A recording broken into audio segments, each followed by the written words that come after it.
اگر دنیا کے نقشے پر نظر ڈالیں تو پاکستان تقریباً دنیا کے سینٹر میں واقع ہے، جس کے جنوب میں بحیرہ عرب، مشرق میں بھارت، شمال میں معدنی وسائل سے مالا مال وسطی ایشیائی ریاستیں، شمال مغرب میں افغانستان، چین اور مغرب میں ایران واقع ہے۔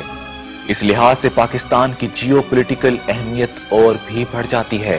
اس اہمیت کے پیش نظر عالمی طاقتوں کی نگاہیں پاکستان پر لگی ہوئی ہیں۔ عالمی استعمار جہاں پاکستان کو توڑنے کی بات کرتے ہیں تو مین سٹریم میڈیا کے ذریعے نئے پولیٹیکل میپ جاری کیے جاتے ہیں۔ Well, the anti-American sentiment in Pakistan is widespread, and now adding fuel to the fire is a map that has surfaced that shows a fragmented Pakistan.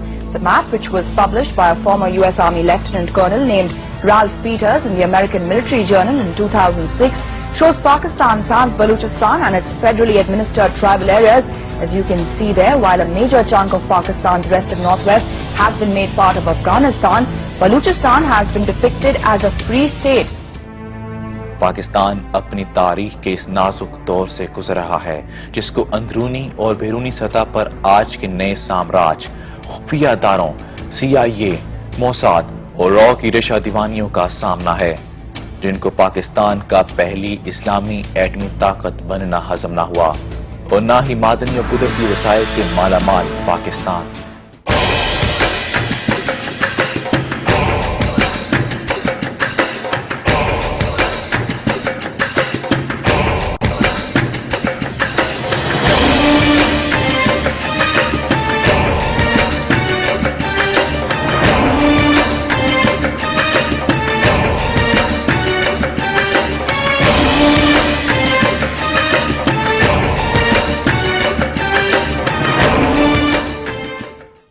دراصل امریکہ پاکستان کو اپنے حصار میں لے کر جوہری اثاثوں کو ختم کرنا چاہتا ہے، جو کہ زائنسٹ ایجنڈے کے لیے سب سے بڑا خطرہ ہیں، تاکہ اسرائیل کی ایکزون موبل کے project new century for American کو عملی شکل دی جا سکے۔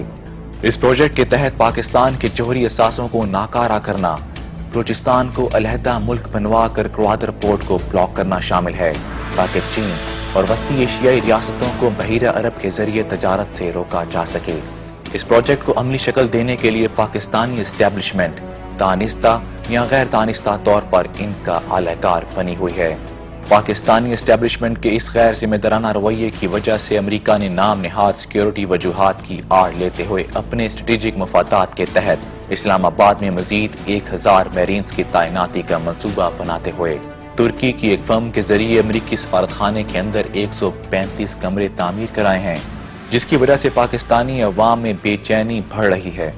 بعض ماہرین کے نزدیک اس بات کا خدشہ ہے کہ امریکی فوجیوں کی آمد ملکی سلامتی کے لیے بہت بڑا خطرہ بن سکتی ہے، اور امریکہ اب اسلام آباد میں منی پینٹاگون بنا کر اس پورے خطے کو کنٹرول کرنا چاہتا ہے۔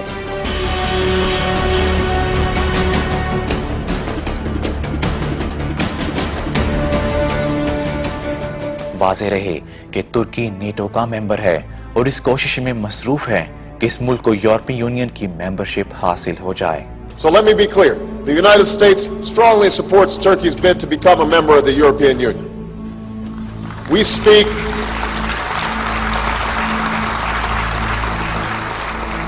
speak not as members of the EU, but as close friends of both Turkey and Europe.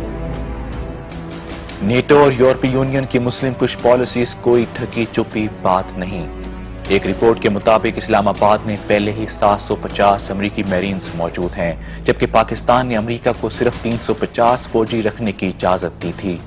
امریکی مقاصد کے لیے اسلام آباد کی CDA کیپٹل ڈیولپمنٹ اتھارٹی کی خربوں روپے کی 18 ایکڑ اراضی صرف 1 ارب روپے میں امریکی سفارت خانے کو فروخت کر دی گئی۔ 1 ارب ڈالر کی مالیت کے اس منصوبے کے تحت سفارت خانے کی مرکزی عمارت کی توسیع پر $405 ملین، جبکہ 330 اہلکاروں کی رہائش کے لیے کمپلیکس کی تعمیر پر $11 ملین اور 250 ہاؤسنگ یونٹس کی تعمیر پر $197 ملین خرچ ہوں گے۔ واضح رہے کہ اگر امریکہ اپنا سفارت خانہ تعمیر کر لیتا ہے تو یہ دنیا کا سب سے بڑا سفارت خانہ ہوگا، اور اس سے بھی تشویشناک بات یہ ہے کہ پاکستانی حکومت پر یہ دباؤ ڈالا جا رہا ہے کہ امریکی میرینز کو لے جانے والی ٹائن کو آرمڈ پرسنل کیریئرز کی بھی اجازت دی جائے، جو کہ ایک طرح کا منی ٹینک ہے۔ Well, I think any increase in embassy staff, I think anywhere around the world usually indicates that powers are trying to gain influence, trying to develop agents, and generally undertaking clandestine operations, and I'm sure that's true in Pakistan as elsewhere. But I think to understand the motives behind that, ultimately this is a result of US policy in the region having destabilized the whole area, and Pakistan in particular.